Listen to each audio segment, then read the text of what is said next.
नाजरीन, मैं हूं आपका मेज़बान फयाज़ वलाना और आप देख रहे हैं प्रोग्राम 12वां खिलाड़ी ई आवाज़ टेलीविज़न और 770 रेडियो पे। मेरे साथ शरीक गुफ्तगू हैं शाज़िया मलिक। शाज़िया मलिक को आप नहीं जानते तो इसका मतलब है आप फ़र्स्ट टाइम 770 AM रेडियो और ई आवाज़ टेलीविज़न देख रहे हैं। अगर आपने इससे पहले 770 रेडियो सुना है या आपने टेलीविज़न देखा है ई आवाज़ टेलीविज़न तो आप शाज़िया मलिक को यकीनन जानते हैं। नहीं जानते तो कोई बात नहीं, अभी ये गुफ्तगू शुरू करेंगी आपको पता चल जाएगा कि ये एक प्रोफेशनल जर्नलिस्ट हैं, ये हादसाती जर्नलिस्ट नहीं हैं। ये एक रोज़ अचानक सोए उठ के जर्नलिस्ट नहीं बन गई, इनकी बहुत तवील जदोजहद है। इस्लामाबाद में थी तो नेशन अखबार में लिखती थी, पाकिस्तान ऑब्ज़र्वर में लिखती थी, फिर दुबई चली गई। शादी के बाद इनके हस्बैंड ताहिर मलिक साहब, ही इज़ अ वंडरफुल गाय, हमारे भाई हैं, वो उन्होंने दुबई बुला लिया। दुबई गई तो वहाँ गल्फ़ न्यूज़ के लिए काम करती रहीं और अब कनाडा में हैं। इससे पहले ये मुख्तलिफ़ चैनल्स और अखबारात के साथ काम करती रही हैं, लेकिन अब ये ई आवाज़ टेलीविज़न पे काम कर रही हैं और 770 AM पे ख़बरें आपकी इनकी सुनते हैं। रोज़ाना शाम 6 बजे लाइव माजिद भाई के साथ ये पेश करती हैं और बहुत दिलचस्प अंदाज़ है इनका पेश करने का। बहुत लाइट मूड में बहुत अच्छी अच्छी ख़बरें पेश करती हैं। आप ज़रूर इन्हें फॉलो करें और हर शाम 6 बजे 770 AM रेडियो और ई आवाज़ टेलीविज़न पे इन्हें देखा भी करें, सुना भी करें और इनकी बात कुछ समझने की कोशिश भी किया करें। मैं तो कोशिश करता हूँ और ये मेरे लिए भी ज़रूरी नहीं कि सारी 100% मैं समझ जाऊँ, लेकिन इसके बावजूद आज इनसे पूछते हैं। शाज़िया मलिक, आप छोटी सी हैं और आप इतनी मुश्किल बातें क्यों करती हैं? आप क्यों कौम को जारी रखना चाहती हैं? नहीं सर, छोटे नहीं रहे आप तो बहुत, आपने जैसे कहा कि अब तो it's been donkey's years in this profession और आपने 2 टाइटल्स बीच में से मिस कर दिए। एक तो PTV के ऊपर मेरा प्रोग्राम सियासी होता था और फिर फ्रंटियर पोस्ट के लिए भी मैं लिखती थी और फिर दुबई में सिर्फ गल्फ़ न्यूज़ नहीं था। बहुत जो दुनिया का बड़ा टाइटल है, आपको पता ही है, फोर्ब्स मैगज़ीन, उसके लिए भी मैं लिखती रही हूँ। तो असल में अब वही है कि एक उम्र गुजरी है इस दश्त की स्याही में। अब हमें और कुछ आता ही नहीं है, ना हम मॉर्गेज बेच सकते हैं, ना हम रियल एस्टेट कर सकते हैं, अब हम सिर्फ यही कर सकते हैं। तो नाज़रीन कराम, जिस दश्त की सयाही की इन्होंने बात की है, इन्होंने तो सियाहत की बात की है इस दश्त की, लेकिन पाकिस्तान का वो दश्त जिसकी ख़बरें हम पाकिस्तान से बैठ के और पाकिस्तान से बाहर बैठ के पाकिस्तान की ख़बरें देते हैं, वो दश्त यकीनन स्याह होता जा रहा है, क्योंकि अब पाकिस्तान में एक मजाक बन चुका है। आज आपने ये ख़बर तो सुन ली कि कौमी असम्बली तहलील कर दी गई है, लेकिन उसके पीछे वो अफसोसनाक सूरत हाल आपके जहन में शायद ना आई हो कि क्यों तहलील की गई है। 2 दिन बाद तो इस असम्बली की मुद्दत पूरी हो जानी थी, तो इस असम्बली ने अपनी तबई उम्र पूरी क्यों नहीं की? 2 दिन पहले इसे तोड़ने का ज़रूरत क्यों पेश आई? और मुझे नहीं समझ आती कि वज़ीर-ए-आज़म पाकिस्तान ने जब ये एडवाइस सदर पाकिस्तान आरिफ अलवी साहब के पास भेजी होगी कि मैं असम्बली तोड़ना चाहता हूँ। आरिफ अलवी साहब चूँकि इन दिनों कहीं और से हुक्म लेके चल रहे हैं, तो आरिफ अलवी साहब ने बग़ैर देर लगाए, और शायद पूरी समरी उन्होंने पढ़ी भी नहीं होगी, उन्होंने दस्तखत कर दिए। उन्होंने पूछना भी गवारा नहीं किया कि असम्बली की मुद्दत जब 2 दिन बाद पूरी हो रही है तो 2 दिन पहले तोड़ने की ज़रूरत क्या पेश आई, जवाज़ क्या थे। हालांकि कुछ अर्सा पहले जब इमरान खान ने पंजाब में और KPK में अपने सियासी मकासद के लिए असम्बलियाँ तोड़ी, या वो समझते थे कि पंजाब में वो उनके उस वक्त के वज़ीर आला परवेज़ इलाही आराम से या सुकून से जिस तरह वो काम करना चाहते हैं अपनी मर्ज़ी से नहीं कर सकेंगे, तो उन्होंने कहा दोबारा पब्लिक के पास जाया जाए, दोबारा ताज़ा मैंडेट लिया जाए और शायद पहले से बेहतर मैंडेट लेकर हम अपनी पाकिस्तान तहरीक इंसाफ की पंजाब में हुकूमत बनाएं। KPK की हुकूमत उन्होंने इसलिए तोड़ी कि शायद वो पंजाब और KPK दोनों में असम्बलियाँ तोड़ के फेडरल गवर्नमेंट पे, उस वक्त की फेडरल गवर्नमेंट पे प्रेशर डालना चाहते थे कि देखें पाकिस्तान की एक बड़ी आबादी 65% आलमोस्ट पब्लिक रिप्रेजेंटेशन से महरूम है, तो इसलिए अब क्यों ना पूरे मुल्क भर में जनरल इलेक्शन की तरफ जाया जाए। उनकी एक सियासी चाल थी, उसका उन्हें फ़ायदा हुआ, नुकसान हुआ, ये सारी दुनिया को अब पता चल चुका है कि उन्होंने नुकसान ज़्यादा किया, फ़ायदा कुछ ना हासिल कर सके। लेकिन फिर भी उनके पास एक जवाज़ था असम्बली का तोड़ने का। जवाज़ गलत या सही हो सकता है, लेकिन अपने शहबाज शरीफ साहब का असम्बली तोड़ने का जवाज़ अभी तक ना सामने आया है, ना किसी ने पूछा है। हम सारे मीडिया वाले ख़बरें चलाए जा रहे हैं असम्बली तहलील कर दी गई, लेकिन कोई नहीं बताता कि ये असम्बली इसलिए तहलील की गई है क्योंकि शहबाज शरीफ साहब ये समझते हैं कि अगर 2 दिन पहले असम्बली तोड़ के दोबारा इलेक्शन कराए जाएँ तो हमें 90 दिन मिल जाएंगे नए इलेक्शन के लिए, और अगर अपनी मुद्दत पूरी करके असम्बली टूटे तो सिर्फ 60 दिन मिलेंगे। और 60 दिन में शायद वो ये समझते हैं कि इमरान खान की मकबूलियत हम नहीं तोड़ सकते और इमरान खान का हम मुकाबला नहीं कर सकते।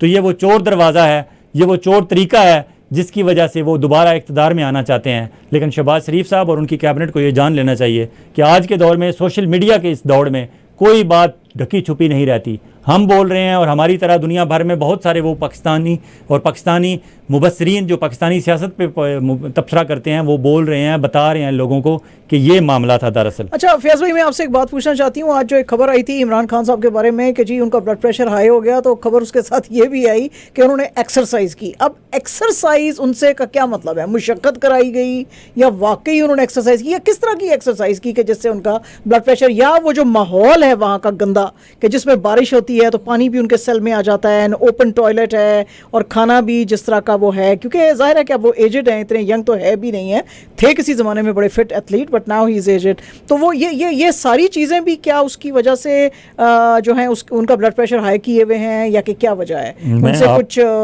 ज़बरदस्ती कोई लेबर शेबर कराई गई है क्या? मैं आपके साथ और हमारे व्यूअर्स और लिसनर्स के साथ ये बात शेयर करूंगा कि साले मुगल एक इस्लामाबाद के बहुत अच्छे एक्टिव रिपोर्टर हैं, क्राइम रिपोर्टर हैं, एक्सप्रेस न्यूज़ के लिए रिपोर्टिंग करते हैं। उनकी खबर है और उनके सोर्सेज पुलिस में और जेल में, चाहे अडयाला हो चाहे अटक हो, उनके सोर्सेज बहुत अच्छे हैं। उन्होंने खबर दी है कि इमरान खान ने, हालांकि वो सेल 9/11 का है, लेकिन उसमें ज़ाहिर है जब बंदा बैठ के उकता जाता है, और फिर वो बंदा जिसने सारी ज़िंदगी एक्सरसाइज कभी ना छोड़ी हो, उन्होंने शायद अपने आप को मसरूफ़ रखने के लिए, या वो समझते थे कि मैं एक्सरसाइज करूँगा तो मुझे ये तोड़ने की कोशिश की जा रही है, अजियत दी जा रही है कैद तन्हाई में और इस गंदगी और बदबू और उसमें, ना इस गर्मी में, अगस्त की गर्मी में, हबस ज़दा माहौल में, ना बाहर कोई विंडो है, ना कोई रोशनदान है, ना दरीचा है, दरवाज़ा बंद है और नीचे से कीड़े हैं और मच्छर हैं। और वहाँ वो जो सफाई करने आता है वो जाते हुए कहते हैं कि जी कोई मीठी चीनी या कोई फेंक जाता है ताकि कीड़े वहाँ चलते रहें, और ज़मीन पे सोना पड़ रहा है उन्हें, हालांकि वो एक्स प्राइम मिनिस्टर हैं, और जेल मैनुअल के मुताबिक उन्हें कमरा मिलना चाहिए, अलग वाशरूम होना चाहिए, एयर कंडीशन उन्हें अलाउ है, एयर कंडीशन नहीं तो पंखा अलाउ है, एक मुलाजम अलाउ है, एक एक्स प्राइम मिनिस्टर का जो और एक क्लास का जो जेल मैनुअल है उसके मुताबिक, लेकिन उन्हें कुछ नहीं दिया जा रहा। तो ये जो ज़्यादतियाँ की जा रही हैं ये ढकी छुपी नहीं है, ये पब्लिक तक जा रही हैं। साले मुगल साहब ने बताया है कि उन्होंने एक्सरसाइज की है। एक्सरसाइज उन्होंने की होगी अपने आप को एक्टिव रखने के लिए, अपने आप को मसरूफ़ रखने के लिए, या वो समझते होंगे मैं एनर्जी मज़ीद जो है वो जमा करूँ अपनी ताकत। क्यों, स्पोर्ट्समैन है, उन्हें पता है कि जब बंदा एक्सरसाइज करता है तो रिचार्ज हो जाता है, तो उन्होंने एक्सरसाइज की, वो ज़्यादा कर ली उन्होंने, उससे उनका ब्लड प्रेशर डिस्टर्ब हुआ थोड़ा सा। साले मुगल लिखते हैं कि 60/180 था, और डॉक्टर ने फिर चेक किया तो इमरान खान ने खुद कहा कि शायद मैंने एक्सरसाइज ज़्यादा कर ली है, उससे थोड़ा सा डिस्टर्ब हुआ है। डॉक्टर ने भी कहा कि no, it's back to normal, अब ठीक है। और वहाँ जो खाना दिया गया इमरान खान को कल रात को, वो सब्जी थी, कद्दू की सब्जी थी, और रोटी एक टाइम पे उन्हें ठीक दी गई, दूसरे टाइम पे उन्हें जानबूझ के खुश्क रोटी दी गई, ये चेक करने के लिए कि वो क्या, how he is going to respond. Imran Khan ने खुश्क रोटी खा ली लेकिन शिकायत नहीं की इमरान खान ने, और जब वकील भी इमरान खान के नईम हैदर पंजोता उन्हें मिले तो इमरान खान ने कहा कि मुझे जो भी दिया जा रहा है, दाल साग जो भी यहाँ पकता है, मुझे कोई एतराज़ नहीं है, मुझे कोई एतराज़ नहीं है। और वहाँ इमरान खान को वो ब्लड प्रेशर का कोई ऐसा इशू नहीं है एज सच, लेकिन अगर इसी तरह अजियत में रखा जाता रहा मुसलसल तो ये मसला बन सकता है। अब अच्छी बात ये हुई है कि आज जो इस्लामाबाद हाई कोर्ट में पेशी हुई है उसमें लतीफ़ खोसा साहब ने जिस तरह लिताड़ा है अपने सेशन जज दिलावर साहब को, जिन्होंने ये सज़ा सुनाई है, और इस्लामाबाद हाई कोर्ट के चीफ जस्टिस आमिर फारूक साहब सामने बैठे हुए थे, और उनके साथ तारिक महमूद जंगीरी जो पीपल्स पार्टी के कभी एक्टिविस्ट होते थे, पीपल्स पार्टी इस्लामाबाद के प्रेसिडेंट रहे, अब तो वो जज हैं सुप्रीम कोर्ट के, इस्लामाबाद हाई कोर्ट के, वो भी साथ बैठे हुए थे। उन दोनों की मौजूदगी में लतीफ़ खोसा साहब ने कोई लगी लिपटी नहीं रखी, वो सारी बातें की हैं जो मैं और आप, हम अपने चौराहों में, चौकों में और अपने वहाँ बैठ के, घरों में बैठ के, ड्राइंग रूम्स में बैठ के डिस्कशन में कर रहे हैं, सारी बातें लतीफ़ खोसा ने कर दी हैं। उन्होंने बताया कि जो एडिशनल सेशन जज हैं दिलावर साहब, उन्होंने कहाँ क्या क्या गलती की और किस तरह ज्यादती की इमरान खान लॉ के अंदर क्या क्या लकूनास थे वो सारे एक्सप्लेन किए। उन्होंने ये भी बताया कि चीफ जस्टिस आमिर फारूक साहब, मोहतरम आपकी हम इज्जत करते हैं लेकिन आपने ये गलत काम किए हैं, एक एक गिनवा दिया, और आमिर फारूक ने और तारिक महमूद जंगीरी ने पूरे सुने। अब लतीफ़ खोसा साहब जब जो लिताड़ रहे थे तो वहाँ मौजूद कोर्ट रिपोर्टर्स ये महसूस कर रहे थे कि लतीफ़ खोसा साहब शायद ज़्यादा एक्सीलेटर दबा रहे हैं, ज़्यादा पुश कर रहे हैं, लेकिन उसका फ़ायदा ये हुआ, उससे पहले कोर्ट रिपोर्टर्स का अंदाज़ा ये था कि आमिर फारूक साहब मशहूर हैं लंबी तारीखें देने में, तो ये शायद 3-4 महीने की तारीख देंगे और 3-4 महीने इमरान खान अंदर ही रहेगा। अब ये उस फ़ायदा ये हुआ है लतीफ़ खोसा का, जितना उन्होंने प्रेशर डाला है उस पर कि 11 तारीख मिल गई है, अब अगले परसों तरसों 11 तारीख को दोबारा हियरिंग होगी, और उसमें उम्मीद है कि इमरान खान को अडयाला जेल में कर देंगे शिफ्ट, अडयाला जेल में भी कर देंगे और रिलीफ भी मिलेगा, क्योंकि ये जो सज़ा है, ये जो इमरान खान का जो कसूर है, ना तो वो किसी कत्ल के मुकदमे में उन्हें सज़ा हुई है, ना दहशतगर्दी का है, ना मुल्क से गद्दारी का है, किसी किस्म का ऐसा क्राइम तो नहीं है। हाँ, उनसे मिस मैनेजमेंट हुई है, मिस हैंडलिंग हुई है, वो मिस हैंडलिंग भी नहीं हुई, उनके लॉयर्स कहते हैं नहीं, उनके लॉयर्स कहते हैं कि ये मेंशन था सारा उसके अंदर, टैक्स उसके अंदर, रिटर्न्स के अंदर, लेकिन कोई ऐसा खाना नहीं है कि जिसमें लिखा हो कि जी तोशा खाना से ये लेके चीजें बेची गई, जिसके के ऊपर बेसिकली उन्होंने इतराज किया था। उन्होंने कहा था जी कि जो उन्होंने चीजें बेची थी उन्होंने छुपाई नहीं है, उनकी जो अमाउंट है वहां लिखी हुई थी, लेकिन कोई सेपरेट खाना नहीं था कि जिसके अंदर हम लिख सकते हैं। वो बिल्कुल आपकी बात ठीक है कि वहाँ खाना नहीं था, वो लिख सकते हैं। दूसरी बात यह है कि इतराज 4 महीने के अंदर होता है, 4 महीने के बाद नहीं हो सकता। ज्यादतियां तो बहुत सारी हुई हैं, लेकिन मैं अल्टीमेट बात कर रहा हूँ। अल्टीमेट बात यह है कि उन्हें सजा दी गई है। सजा क्या दी गई है? वो कत्ल के किसी केस में नहीं है, दहशतगर्दी के नहीं है, तो उन्हें अटक जेल में तो रखने की तुक नहीं बनती। उन्हें तो आम अडयाला जेल में ले जाना चाहिए, जो नजदीक तरीन जेल है। अडयाला में खतरा यह है कि वहां जब आएंगे, अगर अटक जेल में थोड़े से कैदी हैं और वो सुबह दोपहर शाम इमरान खान जिंदाबाद के नारे लगाते हैं, तो अटक जेल में तो बहुत ज्यादा कैदी तादाद में है। वहाँ तो अडयाला में वहाँ तो बहुत ज्यादा फिर नारे लगेंगे और वहाँ लोग भी बाहर इकट्ठे हो जाएंगे पिंडी इस्लामाबाद के। तो वो शायद अभी वो चीजें सेटल कर रहे हैं। मेरा अंदाजा, जो मैंने अपने कल के प्रोग्राम में बताया था, कि ये बुध और जुमरात की रात को इनके फाइनल मुज़ाकरात होंगे इमरान खान के हमारी मिलिट्री एस्टेब्लिशमेंट के साथ।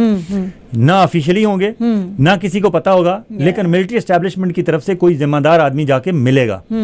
अब पहले 3 दिन उन्होंने दिए इसलिए थे, और पहले 3 दिन इमरान खान से उन्होंने बात भी नहीं की होगी, कोई बंदा जाके नहीं मिला होगा। सिर्फ पहले दिन नहीं, पंजोटा जो था उसको नहीं, पहले 3 दिन सिर्फ ये किया होगा, उसे इमरान खान को उस हार्डशिप से गुजारना था, उसे ये एहसास दिलाना था कि जब हम बात करने आएंगे, अगर हमारे साथ बात नहीं करोगे तो यही सिलसिला रहेगा, इसी काल कोठरी में पड़े रहोगे, यहाँ इसी तरह बदबूदार वाशरूम होगा, साथ ओपन वाशरूम जिसका फ्लश भी नहीं चलेगा, यहाँ इसी तरह कीड़ियां रात को फिरेंगी, यहाँ इसी तरह गर्मी और हबस होगी, यहाँ इसी तरह आपको कोई फैसिलिटी नहीं दी जाएगी, और इसी तरह तुम्हारी लंबी लंबी तारीखें होंगी। वो सख्ती में से गुजारने के बाद इमरान खान को मेंटली इतना टार्चर कर देना चाहते होंगे कि जब 3 दिन बाद जब उनके सामने कोई बंदा जाके बैठेगा तो इमरान खान हमारी बात सुनने के लिए तैयार हो जाएं। 3 दिन ये थे। अब उन्हें अंदाजा हुआ है कि नहीं, इमरान खान तो एक्सरसाइज कर रहा है, एक्टिव है, ये है, वो है, वो अपना कोई डिमोरलाइज नहीं तोड़ सके, तो उन्होंने 3 दिन और आगे कर लिए हैं। अब ये 11 तक है। अब ये 8 की रात को, 9 की रात को, 10 की रात को, ये 3 दिन जो हैं, आज 9 हो गई, 9 की रात, कल 10 की रात, 11 तक ये अटेम्प्ट करेंगे। अब जाके कोई ना कोई जिम्मेदार बंदा मिलेगा इमरान खान से और वो कहेगा कि हाँ, मुझे साहब ने, बड़े साहब ने ही भेजा है, अब हमारे साथ बैठ के बात करो। और इमरान खान की बात होगी। और इमरान खान ने जब ये कह दिया कि आर्मी मेरी है, मैं आर्मी का हूँ, आर्मी हमारी पाकिस्तान की है, और मैं चाहता हूँ कि पाकिस्तान की आर्मी मजबूत हो, जिस मुल्क की फौज नहीं मजबूत होती वो मुल्क नहीं मजबूत होता, ये इमरान खान का स्टांस है।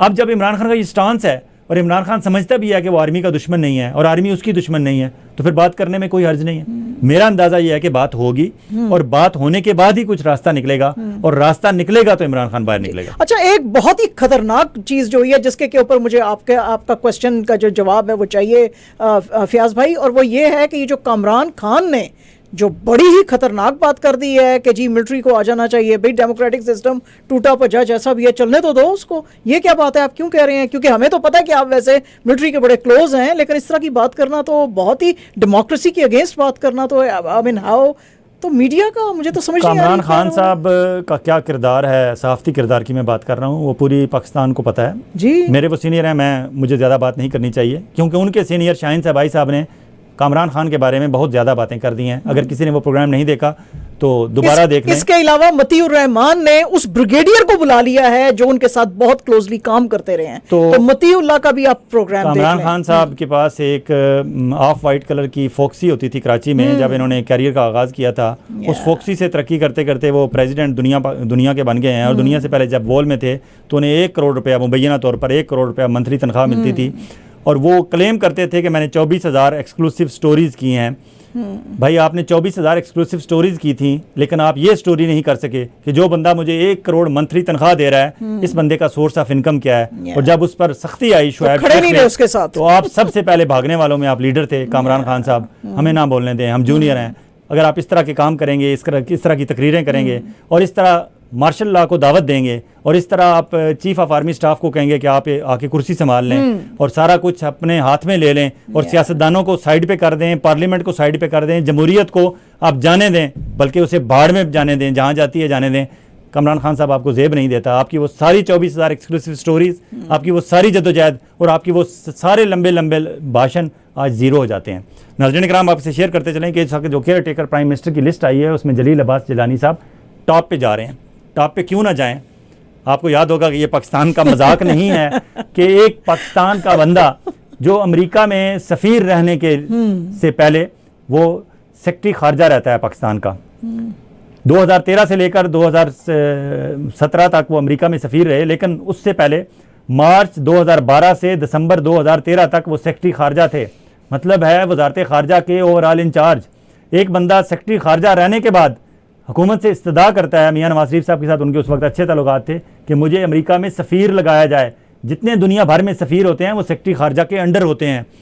अब इससे आप क्या मतलब लें कि वो अमेरिका बादशाह बहादुर के ही आदमी हैं, और अमेरिका 4 साल बड़ी कामयाबी से वो रहे, उस वक्त रहे जब इमरान खान अपना नवाज शरीफ साहब प्राइम मिनिस्टर थे। तो सेक्रेटरी खारजा के बाद जो बंदा सफ़ीर लगने के लिए अमेरिका में तड़प रहा हो और उसने अपने आप को सफ़ीर लगवा लिया हो, तो आप समझ जाएँ कि अब भी उनका नाम वहाँ से ही पेश किया जा रहा है और उनके नाम को हाथों हाथ लिया जा रहा है।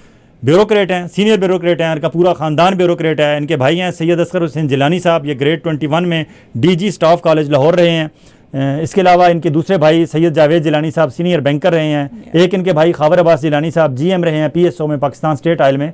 और ये जलील अब्बास जिलानी साहब ऑक्सफोर्ड यूनिवर्सिटी के ग्रेजुएट हैं और यूसुफ रज़ा गिलानी साहब के ज़ाती दोस्त हैं। पीपल्स पार्टी ने उनका नाम सुजेस्ट किया है और मुल्तान से इनका ताल्लुक़ है, और पीपल्स पार्टी ने एक और नाम सद्दक हुसैन जिलानी साहब का भी सुजेस्ट किया है। और लगता है कि राजा रियाज साहब भी इन्हीं के नाम पे चलेंगे, क्योंकि राजा रियाज साहब को भी हमारे पिंडी बॉयज़ जो नाम देंगे वही रखेंगे। और शहबाज शरीफ साहब तो हैं ही उनके, और फ़ख्रिया तौर पर कहते हैं कि मेरा boss chief of army staff है, मैं एस्टैब्लिशमेंट का बंदा हूँ और मुझे इस पर कोई शर्म नहीं है। आप वज़ीर-ए-आज़म पाकिस्तान कल तक थे, आपको शर्म नहीं आती थी। हम आज ये बात करते हुए हम शर्मिंदा हो रहे हैं कि जनाब ये हमारे वज़ीर-ए-आज़म पाकिस्तान थे। लेकिन अब गेम बदल चुकी है, अब आपकी हुकूमत नहीं रही। अब असल लेवल प्लेइंग फील्ड का काम अब शुरू होगा। अब पता चलेगा कि शहबाज शरीफ साहब की कैबिनेट का कौन कौन सा वज़ीर किस किस मुल्क का वीज़ा ले रहा है या ले चुका था, और किस कहाँ कहाँ का टिकट कटवा रहा है और कौन कहाँ भाग रहा है, क्योंकि लेवल प्लेइंग फील्ड का काम अब शुरू होने वाला है। अब पकड़ धकड़ दोनों तरफ की नहीं, चारों तरफ की होगी। हाँ, कुछ रियायत अगर होगी तो वो पीपल्स पार्टी वालों की होगी। क्यों कि हमारे पिंडी बॉयज़ ये बात समझते हैं कि उन्होंने सख्ती उनके ख़िलाफ़ करनी है जिन्होंने कभी कभी इमरान खान की तरह पाकिस्तान मिलिट्री को ललकारा था और पाकिस्तान के ex army chief Qamar Javed Bajwa को ललकारा था। उनके ख़िलाफ़ तो सख्तियाँ होंगी, लेकिन जरदारी साहब और बिलावल जरदारी भुट्टो, जिन्हें शाजिया मलक प्यार से बीबी भुट्टो कहते हैं, बीबी जरदारी कहती हैं, क्योंकि बिलावल भुट्टो जरदारी ठीक कहती हैं, गलत नहीं कहती। तो बीबी जरदारी को थोड़ी सी माफ़ी होगी, क्योंकि आर्मी वाले भी ये बात समझते हैं कि वो वन बाई वन सब से निपटेंगे, एकदम सब पे हाथ नहीं डालेंगे और वो गलती नहीं करेंगे जो इमरान खान ने की थी। इसी के साथ आपसे इजाज़त चाहते हैं। अपना और अपने गिरदनवाह के लोगों का इसी तरह ख्याल रखिएगा जिस तरह चाहते हैं कि आपका ख्याल रखा जाए। आइंदा हफ्ते आपकी खिदमत में चंद और मोअज़्ज़ज़ मेहमानों के साथ हाज़िर होंगे।